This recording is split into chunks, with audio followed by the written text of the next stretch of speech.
Hi viewers. ఈరోజు పవన్ కళ్యాణ్ గారి విషయంలో ఆయన ఆరోగ్యానికి సంబంధించినటువంటి విషయం తెలియగానే చాలా అంటే చాలా బాధేస్తుంది. గతంలో విజయవాడ వరదలప్పుడు మాట్లాడుకున్నాం, అంతకుముందు మాట్లాడుకున్నాం, మరలా ఇప్పుడు చెప్తున్నా. పవన్ కళ్యాణ్ గారు ప్లీజ్ అండి, మీ ఆరోగ్యం జాగ్రత్త సార్.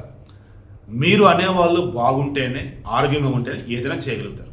ఇంట్లో ఆడవాళ్ళు కూడా ఇదే చెప్తాం, మా ఇంట్లో ఆడవాళ్ళకైనా బయట వాళ్ళకైనా మీరు ఉపవాసాలు అంటూ లేనిపోయిన రోగాలకైనా తెచ్చుకుంటే దేవుడికి నైవేద్యం పెట్టేవాళ్ళు ఉంటారు, మీ ఇంట్లో ప్రసాదం పెట్టేవాళ్ళు ఉంటారు. కాబట్టి ముందు మీ ఆరోగ్యం జాగ్రత్త అని చెప్తాను. సో ఇప్పుడు నేనేమంటున్నాను, పవన్ కళ్యాణ్ గారు ప్రజాసేవ ముఖ్యమే, దానికోసమే రాజకీయాల్లోకి వచ్చారు. సినిమాలు కూడా పక్కన పెడుతున్నారు, బట్ కమిట్మెంట్ అండ్ సినిమాలు పూర్తి చేస్తున్నారు. కానీ ఇక్కడ మీకు అర్థం కావాల్సింది, మాకు కావాల్సింది ఒకే ఒకటి, మీ ఆరోగ్యం ఇంపార్టెంట్. ఈరోజు మంగళగిరిలో ఆయన నివాసంలో ఉంటూ ఆయనకు వైద్య పరీక్షలు ఎవరైతే చేస్తున్నారో, ట్రీట్మెంట్ గత 4 రోజులు ఎవరైతే ఇస్తున్నారో, కష్టం సరే ఇక్కడ వద్దు, ఇమీడియట్గా హైదరాబాద్ వెళ్ళిపోయి అన్నారు. నరేష్ ఆల్రెడీ ఇప్పుడు హైదరాబాద్ కూడా వచ్చి ఉండొచ్చు. ఎందుకు? హెల్త్ కొంచెం బాగా డ్యామేజ్ అయింది, వైరల్ ఫీవర్, బాగా దగ్గుతున్నాడు. ఆయనకు ఆల్రెడీ ఆస్తమా ఉన్నట్టుంది, చిన్నప్పటి నుంచి మెడిసిన్స్ వాడి ఉన్నారు.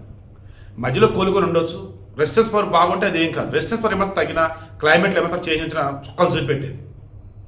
ఇప్పుడు ఆయనని హైదరాబాద్ తీసుకొచ్చారు.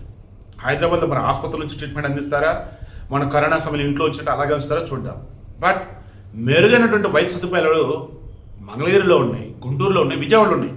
అంతగా మించి కావాలని హైదరాబాద్ తీసుకొస్తున్నారంటే ఆయన ఆరోగ్యం ఇబ్బందిగా ఉందా లేదా మీరే చెప్పండి.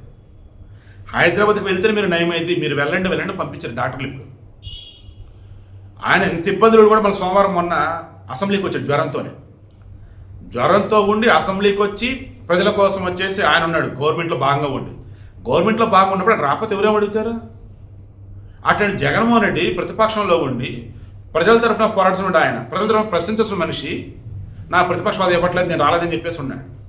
ఇప్పుడు చెప్పండి, ఎవరు పాలకుడు, ఎవరు నాయకుడు?